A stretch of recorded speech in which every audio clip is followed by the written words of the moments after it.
Immigrants were going to be allowed to vote. You knew, if you lived in Philadelphia, unless you're stunad, that's an Italian expression for stupid, unless you're stupid, you knew that a lot of people were coming over from Camden to vote. They do every year. Happens all the time in Philly.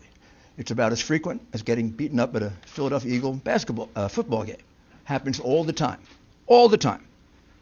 And it's allowed to happen because it is a Democrat, corrupt city. And has been for years. Many, many years.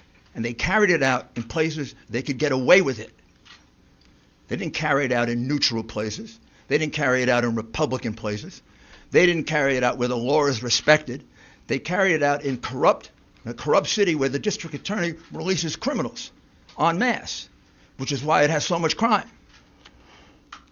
She also said, I observed a large number of people who came to the satellite location to vote in person, but they had already applied for and submitted an absentee ballot. So she observed a lot of people voting twice. Again, this is Jesse Jacob, not me. I was instructed not to invalidate any ballots and not to look for any deficiency in the ballots. Why would you do that? Because you're cheating.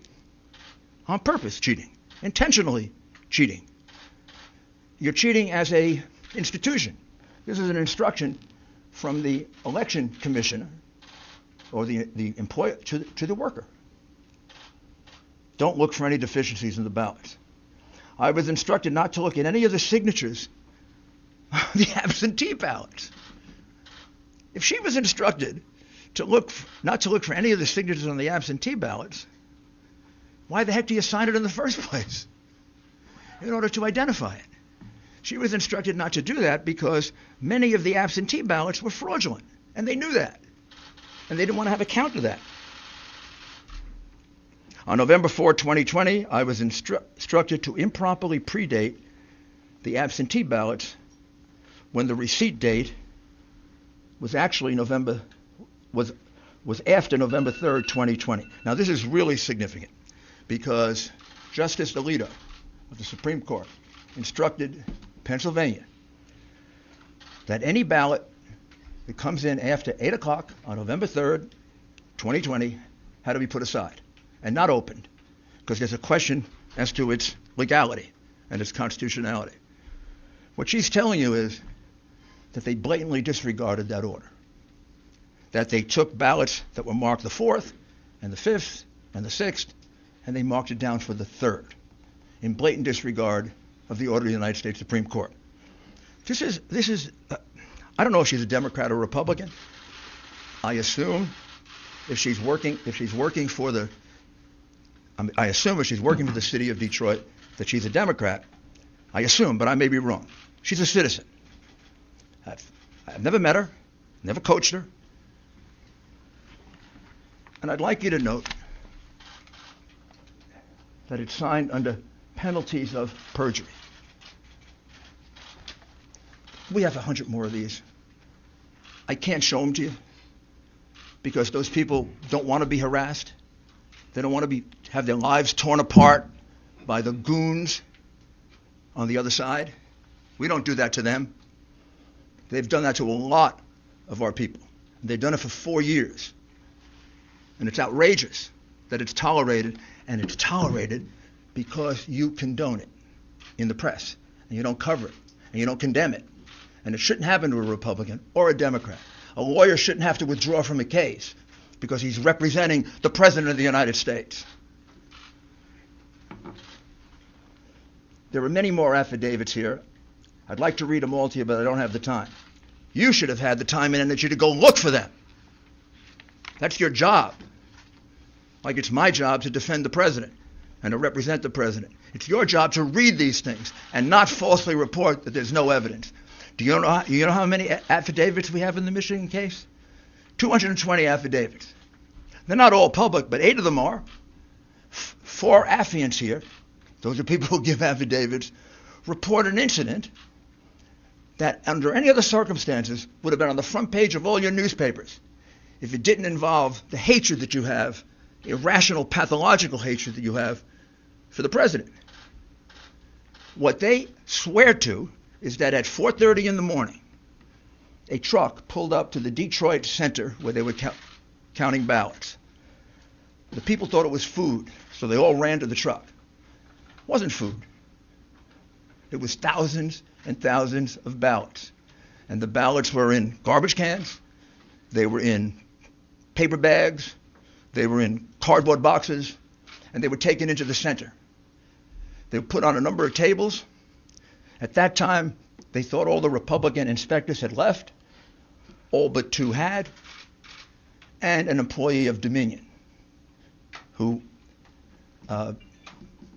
we will address a little bit later, Dominion.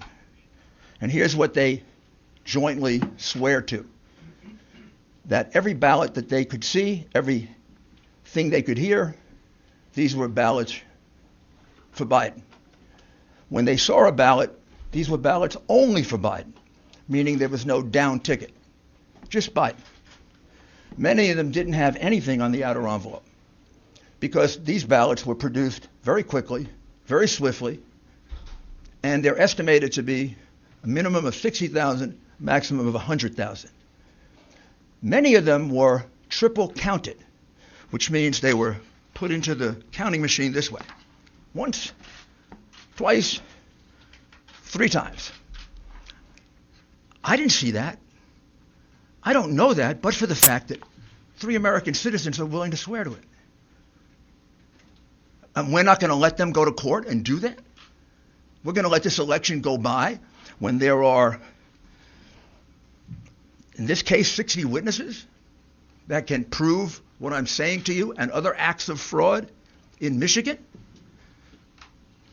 I mean, what's happened to this country if we're going to let that happen?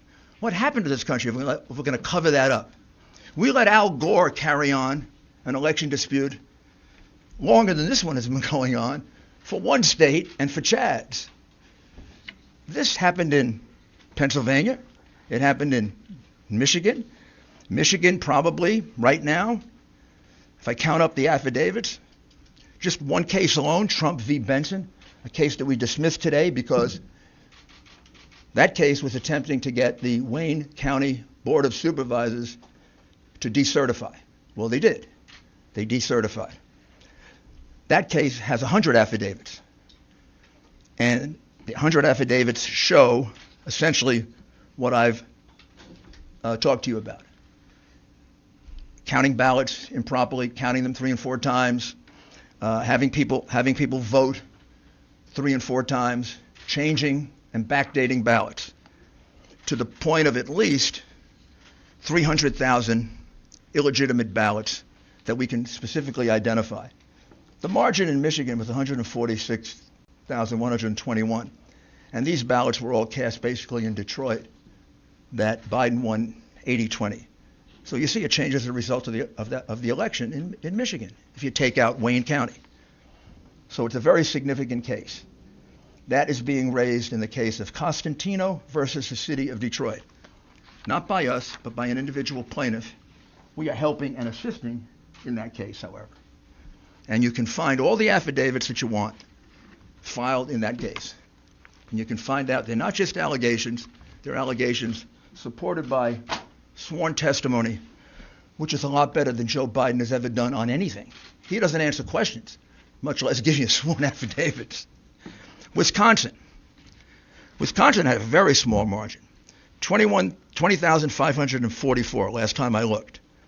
In Wisconsin, without going into great detail, very similar plan. Republicans shut out in the city of Milwaukee and also in Madison. Republicans almost uniformly shut out from the absentee process, not allowed to inspect, not allowed to look at the ballots. We have in Milwaukee and in the state of Wisconsin a much stricter law. Wisconsin doesn't allow mail-in ballots. They didn't buy into the big mail-in ballot situation. Wisconsin, when you look at their constitution, almost seems to not like absentee ballots. They state it's not a right, a privilege. And they have very, very strict procedures. And the strict procedure says that you can't be given an absentee ballot.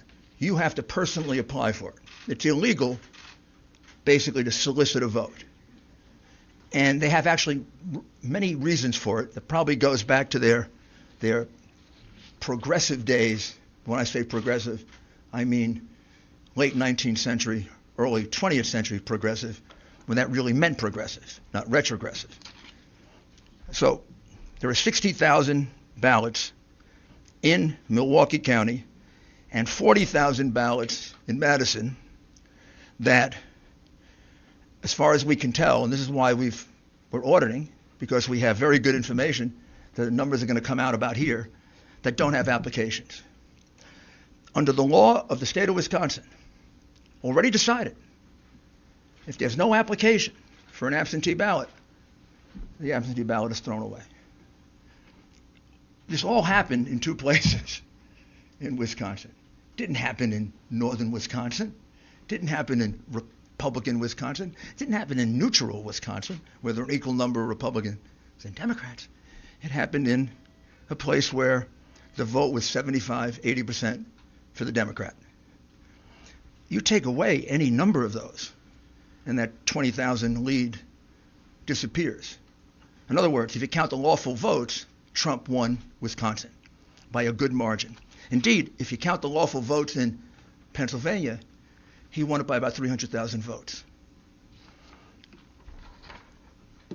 Also, in the lawsuit filed in Wisconsin, which is really a petition because of their procedures, there were no inspectors provided for the count of the illegal ballots. There were numerous backdated ballots. We're just counting them now, run over into the thousands. And there were many precincts in which there was an overvote. Now let me explain to you what an overvote is, which is something you should have explained to the American people, because it's about the clearest circumstantial evidence of massive fraud that you can have. An overvote is if 200% of the people who are registered in a district vote. Think about that. 200% of the registered voters in a district vote. What does that mean?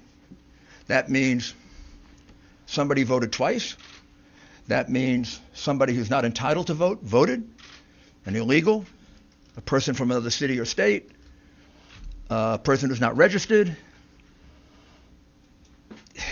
But what it means is that those are illegitimate votes. You don't have an overvote of 200% or 300%. You don't have an overvote of 100%.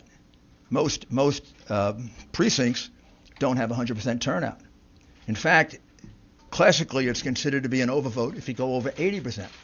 Well, in Michigan and Wisconsin, we have overvotes in numerous precincts of 150%, 200%, and 300%.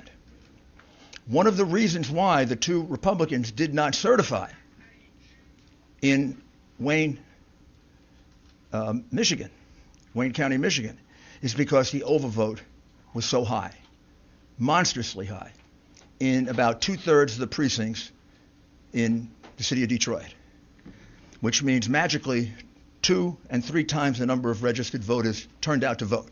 In fact, we have precincts in which 2 times the number of people who live there, including children, voted. That's absurd.